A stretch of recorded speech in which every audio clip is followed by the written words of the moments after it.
Les scientifiques regroupent les atomes, les ions ou les molécules par paquets. Ici, sur cette illustration, ce sont des molécules d'eau. On pourrait tout à fait imaginer regrouper les molécules par 3, par exemple, hein, comme ici, ou par 20, comme ici, ou par 100, comme ici. Mais ça serait beaucoup trop petit. Les scientifiques ont décidé de faire des paquets beaucoup plus gros. Ce sont des paquets de 602 000 milliards de molécules d'eau. 602 000 milliards de molécules d'eau qui constituent une mole d'eau. Et en fait, 602 000 milliards de n'importe quoi, ça sera toujours une mole. Ce nombre, il s'appelle le nombre d'Avogadro. En écriture scientifique, il s'écrit 6,02 fois 10 puissance 23. Le nombre d'Avogadro est noté grand N avec un A en indice pour nombre d'Avogadro et son unité c'est par mol pour indiquer qu'il y a toujours 6,02 fois 10 puissance 23 objets par mol. Le mol moins 1 se lit par mol. Il existe une relation mathématique simple entre le nombre de moles que les scientifiques ont choisi d'appeler quantité de matière. Le nombre de moles désigne la quantité de matière et le nombre d'atomes contenus dans cet échantillon. Alors le nombre d'atomes ou le nombre d'ions ou le nombre de molécules, bien sûr.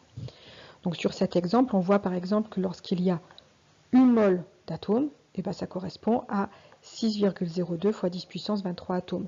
Bien sûr, si on double le nombre de moles, et ben on double aussi le nombre d'atomes. On remarque ici le passage à l'écriture scientifique. Et si on triple le nombre de moles, et bien on triple le nombre d'atomes.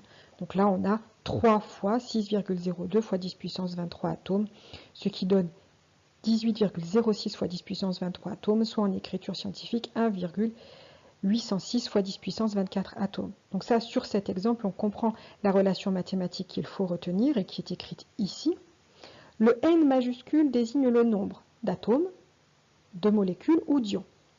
Le N minuscule, lui, désigne ce qu'on appelle la quantité de matière, qui est en fait le nombre de moles. Et bien sûr, le Na, c'est pour le nombre d'Avogadro. Parlons maintenant de la masse molaire. La masse molaire désigne la masse d'une mole.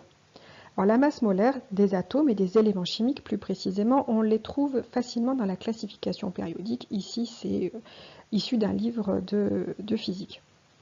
Donc, dans la classification périodique, vous voyez ici, dans ce cas-là, en bas à droite, un petit chiffre qui désigne la masse molaire atomique en grammes par mol.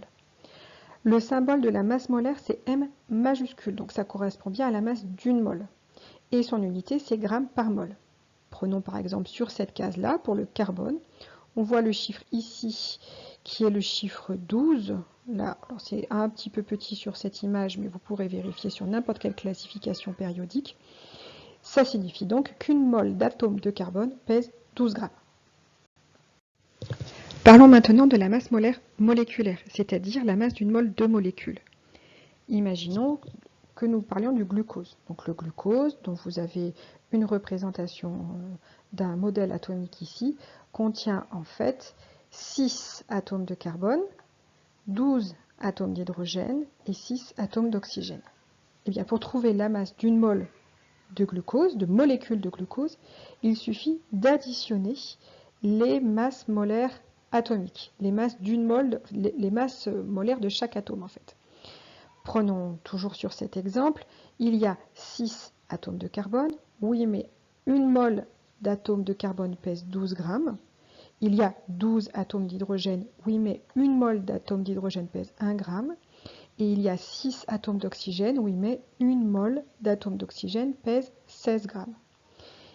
D'ailleurs, ça s'efface, c'était censé surligner, mais on voit, bon, vous voyez. Je vais l'effacer, ça sera plus simple. Ici. Voilà, on voit mieux les 16 grammes là. Eh bien, donc pour calculer la masse d'une mole de glucose, il suffit d'additionner les masses molaires de tous les atomes. Donc on fait 6 fois 12 plus 12 fois 1 plus 6 fois 16 et on obtient donc qu'une mole d'atome de glucose, une mole pardon, de molécules de glucose pèse 180 grammes. Donc la masse molaire est de 180 grammes par mol. Maintenant, on va faire le lien entre la quantité de matière, donc je vous rappelle que c'est le nombre de moles, et la masse de glucose. Donc c'est valable bien sûr que pour les échantillons purs. Si jamais on prend une mole de glucose, eh bien, la masse correspondante sera 180 grammes. C'est ce qu'on a vu tout à l'heure, c'est la masse molaire, la masse d'une mole de glucose. Si on double cette quantité de matière, si on prend 2 moles de glucose, eh bien, la masse à peser, la masse à prélever sera 2 fois 180, soit 360 grammes. Et si on prend 3 moles, si on triple le nombre de moles, donc si on triple la quantité de matière, la masse à prélever sera 3 fois 180, 3 fois la masse molaire, soit 540 grammes.